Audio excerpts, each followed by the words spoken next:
Hey there, comic fans. I am back from the comic shop again this week, and I got 7 new comics on my pull list. Plus, I got a few odds and ends to show you. I got some comics in the mail.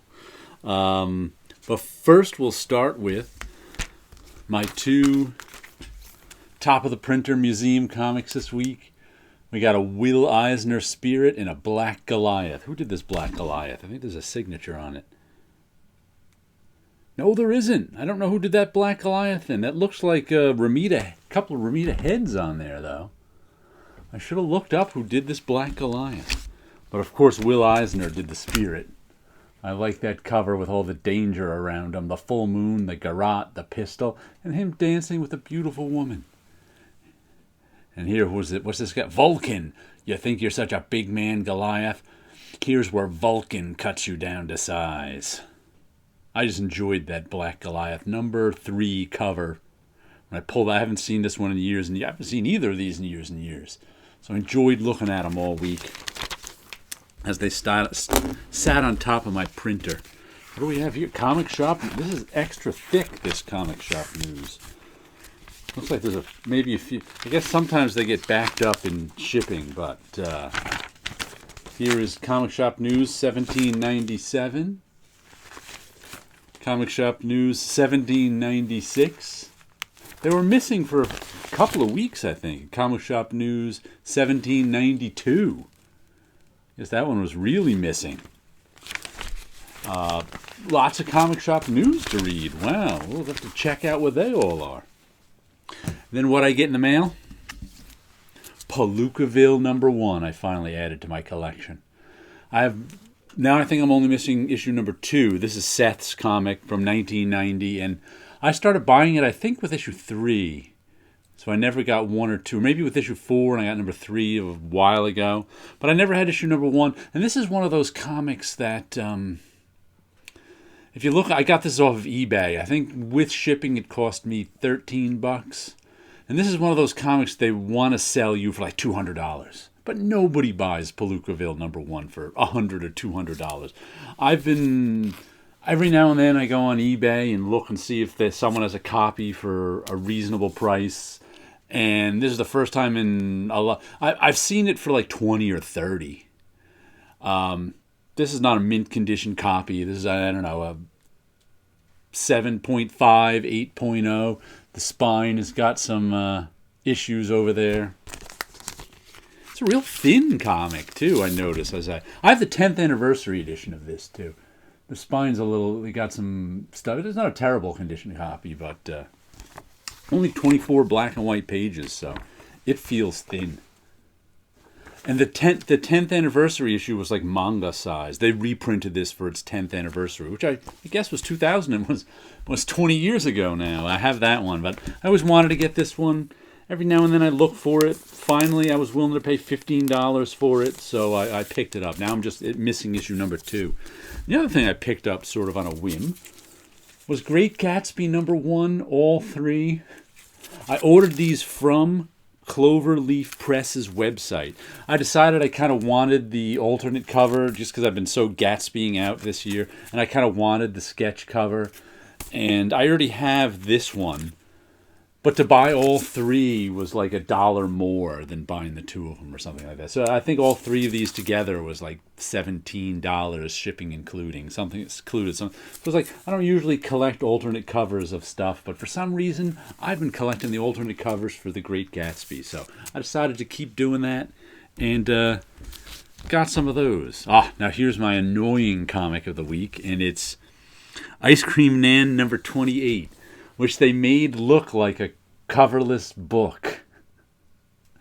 There's the back cover. Makes it look like... I picked this up and was like, what is this? It was in my pull list, of course. And it just kind of annoys me that they made the comic look like, a coverless comic. Because who likes to look...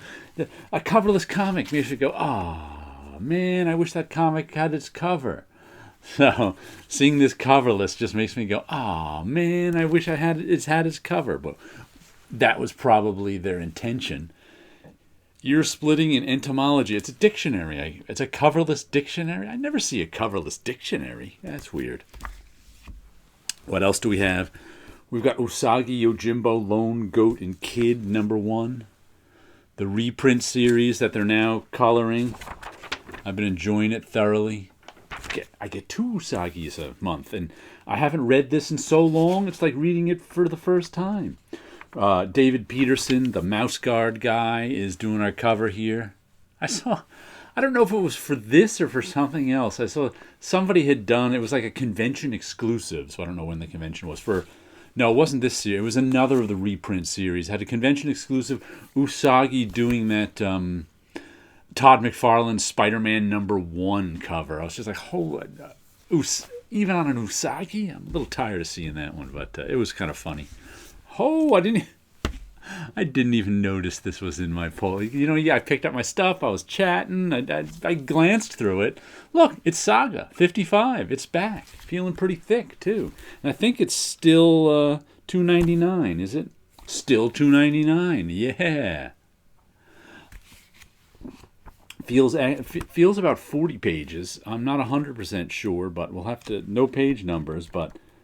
Wow. Saga is finally back. Well, I shouldn't say I never expected to see it again. I just never thought one moment about it as it was gone. Sometimes comics are like that. I'm glad it's back. I'll be happy to read it. But, it was gone. It was gone.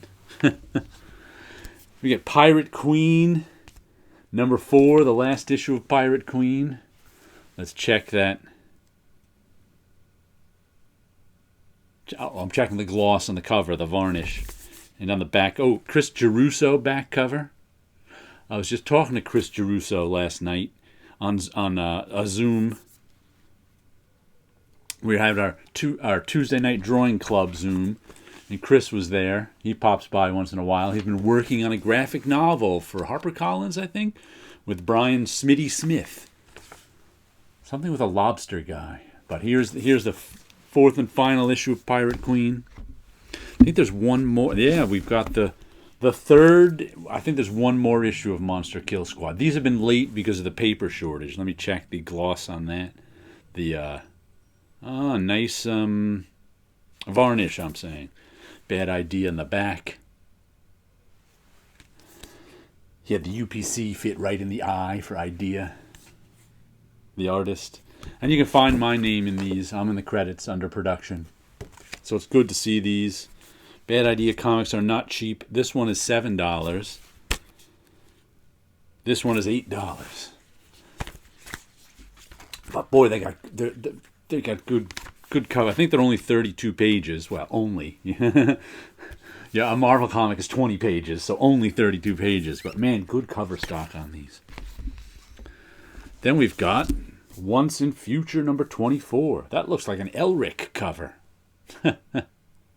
Is that Stormbringer? But this one's been good, chugging right along. Kieran Gillen, Dan Mora, Tamara Bonvillain. The sort of fairy, the world of myth and fairy tale and stories has taken over all of England. And our heroes are trying to figure out what to do. 24. How many comics get up to 24 these days? It's amazing.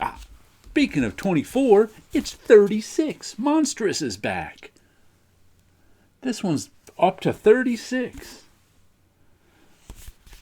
This one hasn't been here in a little while. Always fun. A fantasy story that involves all sort of politics and war going on now. For a good, 30 issues of this story were the sort of build-up politics and adventuring to the war. Oh, look at those. Nice. And now the actual war has been going on for the last, 6, 8 issues, who knows. But it's been good. Hey, that was my last cover. I'm back down to Black Goliath. My last comic. So there you go. Let me show you a little of what I've been doing. I've actually been doing a lot of little cartoon art cards for my comic strip, but which you can find on radiantcomics.com on Sundays. That's my Drifting and Dreaming strip. But I also took the time out to do some... I inked this Dreams of Things 129. It's going to be marker colored eventually, but right now it's just that crazy thing. And this is the one I marker colored just yesterday, I think. Yeah, 125. Just yesterday. I had fun coloring this one. It worked out pretty smoothly, too. Well, not lots of rough texture there. Rough texture in the faces. Smooth face down here. Blue, green, yellow. I like the way this one came out. So, sometimes the color is real hard to figure out. This one just kind of came naturally, the color to it. Blue in the background, some neutral browns down there. I like the way this one came out. Double lips that remind me a little bit of the Bi Beast. Not he had two heads, but I don't know that anything with like two faces like that always reminds me of the Hulk villain, the Bi Beast. All right, so there you go. I like that one. I just pulled these out again. They were tucked away somewhere, so I haven't really looked at them in a month. Now, sometimes when you look at something after a month, you see it differently than the first week you finished it. All right, there you go. We got some comics for you. We got some artwork, and you guys have a good week out there.